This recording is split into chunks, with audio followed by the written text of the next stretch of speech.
Hey guys, what's up? We are Cautiously Optimistic, and today we're bringing you part 2 of our Mal scoring video. So in the first video we talked about what your scores should mean to you. What you should think about when you score an anime. What kind of feelings you should have about a show. And once you build up a catalog of shows that you've seen, where you can kind of fit in shows based on, oh, I like this show more than this one. Yeah. Make it this. Yeah. But this video is more about you're going on Mal and you're looking at a page for an anime, say, and you're looking at the score and what you should be thinking about when you see that score and what does it mean. Because kind of going off of the first video, most people grade things, in my opinion, wrong.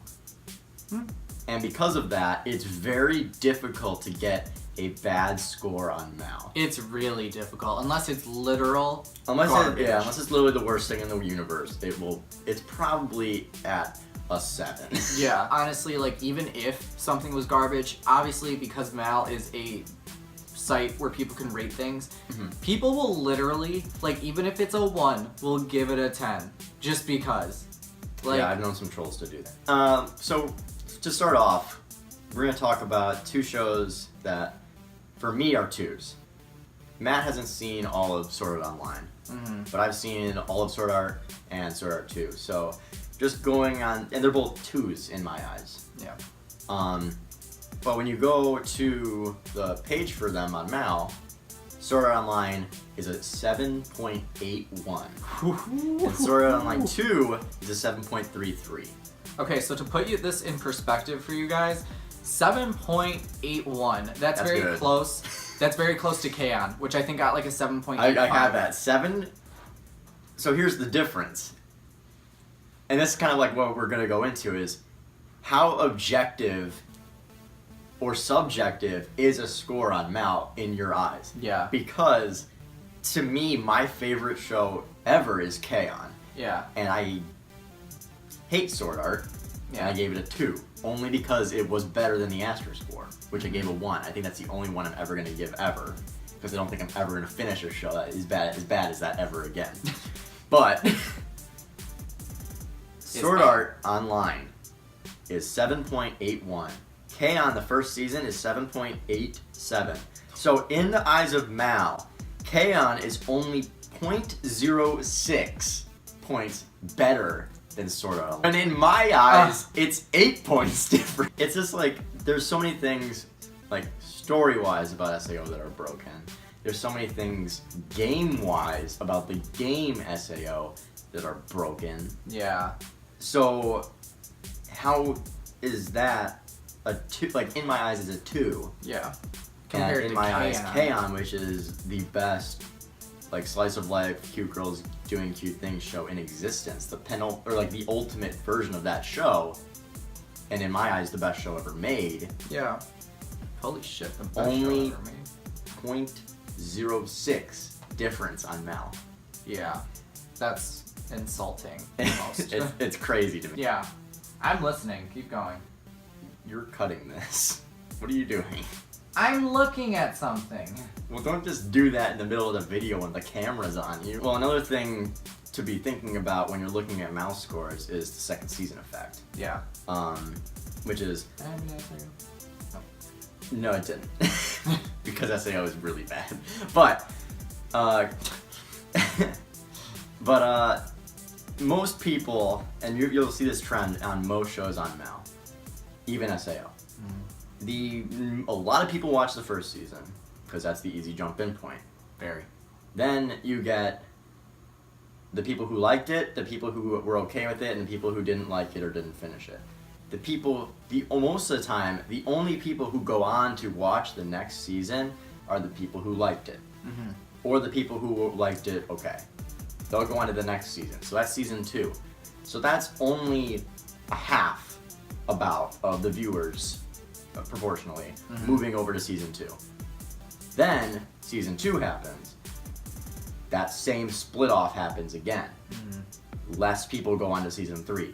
Less people go on to season 4. Less people go on to season 5, or as long as your show runs. So, because of this, shows have less viewers. Yeah. And the perfect example of this, but the ratings, Go up. the rating goes up because the only people who are rating it are the people who are watching it, and the only people who are watching it are the people who really liked it.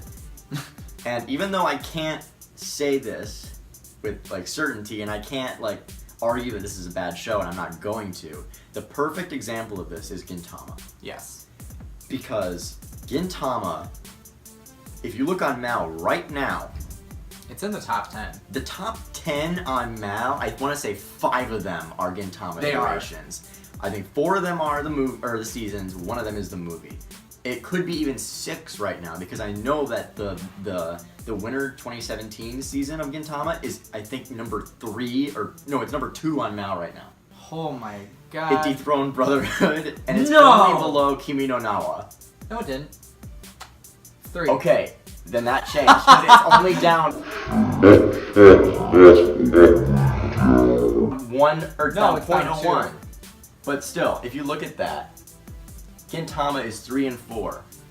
Yeah, that's If you scroll down crazy. more, you're gonna see more seasons of Gintama.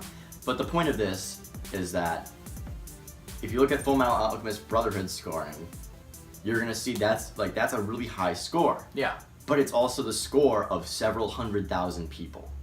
Yeah. When Gintama's score is really high, equally as high, but it's only coming from like 20,000 people. Yeah, so I have this up right now, guys, so I'm just going to tell you.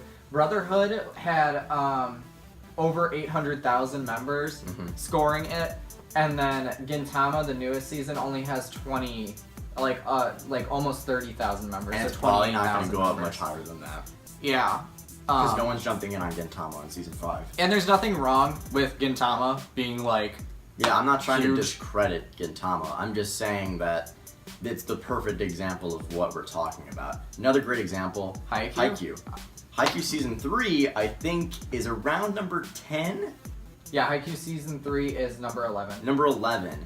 I think, and this kind of goes in with like the whole theme of like last season, of fall 2016. If you go on now and you go to the seasonal sorting, and you go to winter or fall 2016 and you sort by score, here's the top shows on fall. Okay. Number 1 is Haikyuu season 3 at a 9.09. Number 2 is the 5th season of Natsume Yujincho at 8.66. Then is the 2nd season of Bungo Stray Dog, Yuri on Ice at 8.53. Then we get season 2 of Bungo Stray Dogs, season 2 of Hibike Euphonium, and then we get into more new shows like Sengatsu no Lion and like Flip Flappers. Both great shows. But that doesn't change the fact that the majority of the highest rated scores for shows on Mal that season were all season 2s. Yeah. Except for like, say, Yuri. Yeah. So Haikyuu's second season, let me just put this in perspective for you. The first season, I believe, was just like in the lower to mid 8s. The second season had almost 200,000 people score it, and it has an 8.93, and it's sitting at number 16 on Mal.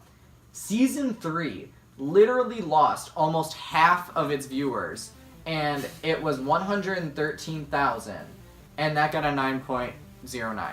Yeah. So just to put that into perspective for you guys, like it really shows that if you just really didn't care by the end of season 2, or you were just kind of like meh, then a lot of people just didn't see the need to watch season 3, which is understandable because it follows like a formula. But that's just another whole video. Yeah. It just kind of goes along with the fact that the more seasons of a show there is, the later the seasons will have higher scores. Yeah. So when you're looking at Mal and you're looking at a show, there's kind of this weird disconnect as far as what a score means.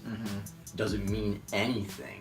Yeah, seriously. Because when, like, for me and like a lot of people who eventually figure out what their tastes in anime are, like I like slice of life shows and I hate horror shows, for example. You hate horror?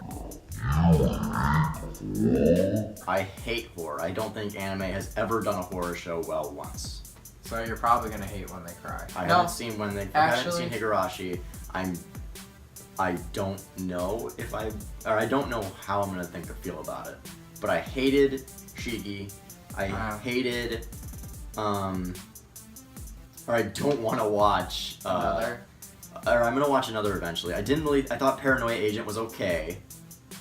Oh yeah, I don't really want to watch Flowers of Evil at all. Oh, I want to watch Flowers of Evil. I know you like horror, so that's something that you would give higher score than me. But you might like Higurashi just for the fact that it is a slice of life, and then it gets all fucked up. Yeah. So when I'm going on a seasonal chart and I'm looking at all these shows that are gonna come out or have come out, I can look at the picture and know like if I'm gonna like the show or not, or if I'm gonna watch the show, or even give it a chance. Like I kind of have figured out like what I like and want from a show just from a glance. Like and if I could be totally wrong, I could watch the first episode and I could tell from the first episode whether or not it's gonna be worth my time or not. Yeah, for sure. The score means nothing in the long run to what as far as what you're gonna think of a show, what enjoyment you're gonna get out of a show. Yeah, for sure. Because when I see shows like Sword Art Online, no matter what the rating is, whether it's Excel World or, you know, any of those kinds of shows, ReZero, I know looking at the show, if any like thing like that, any isekai show, I know I'm probably not gonna like it. Yeah. Just because I don't like that genre. You can tell that kind of stuff when you've got enough of a thing going that you can understand what you're seeing. Yeah, and I mean, I feel like it's really normal for also people to like have that one like quote unquote like average or garbage show that they just absolutely praise. And that's normal. And everyone has guilty pleasures. Everybody has a guilty pleasure. Specifically, I love like anything high-paced action, like something that can draw me in like that. Generally do not like slice of life boring type stuff. My guilty pleasures though are and I love horror. And my guilty pleasures are definitely harems and reverse harems. I don't know why I like them so much. I think they're freaking hilarious usually, and I just love them. There's just something about it. So like I will always praise a harem or a reverse harem. For me, those kinds of shows are the most average shows in existence. The only the best harem show in existence is Monogatari, and no harem show will ever compare to Monogatari. It's the brotherhood of harems, okay? Oh my god. No, Monogatari. Okay, I thought you were saying Kiss Him Not Me. No. Kiss Him Not Me was kind of fucked up. Monogatari is like the brotherhood of harems. Yes, pretty much. So, I mean, it's highly the praised. Hunter of harems.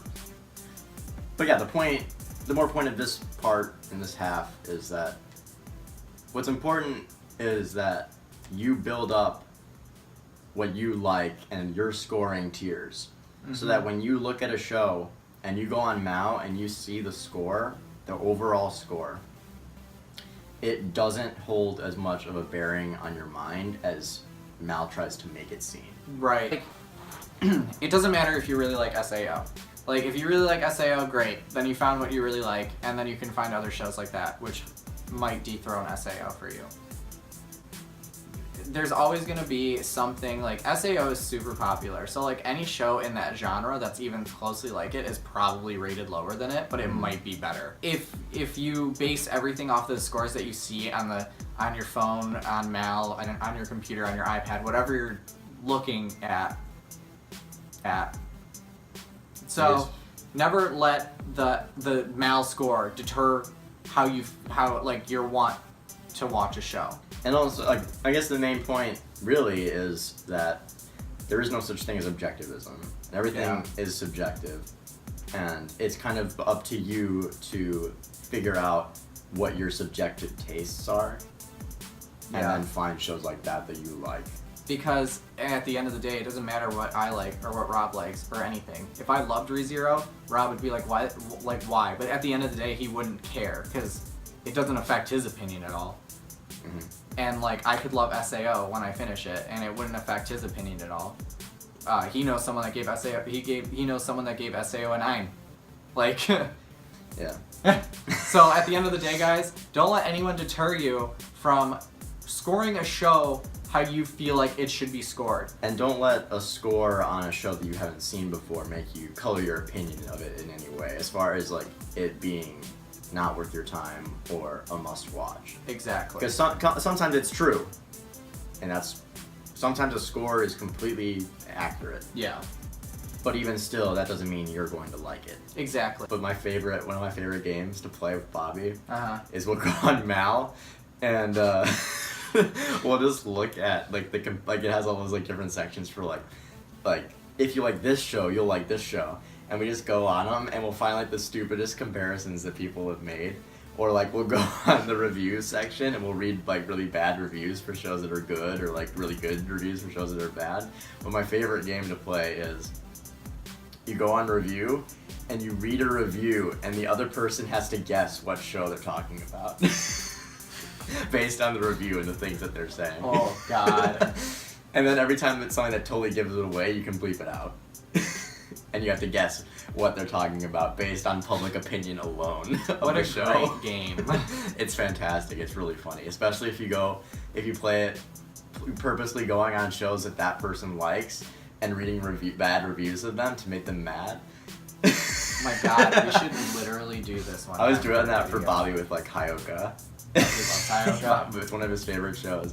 And I'm like, there's nothing that happens in this show. Everyone's boring. The little mysteries, so childish and stupid. And he's like, what is that? And he's like, no, it can't be. I'm like, oh, it is. Thank you guys so much for watching this video. I really hope that you enjoyed our part 2.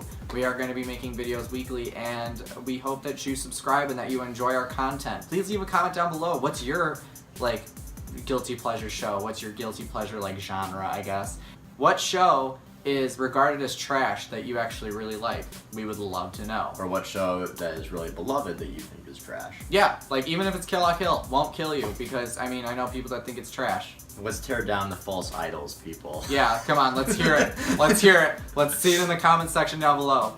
So again, thank you guys so much for watching, and we will see you next time.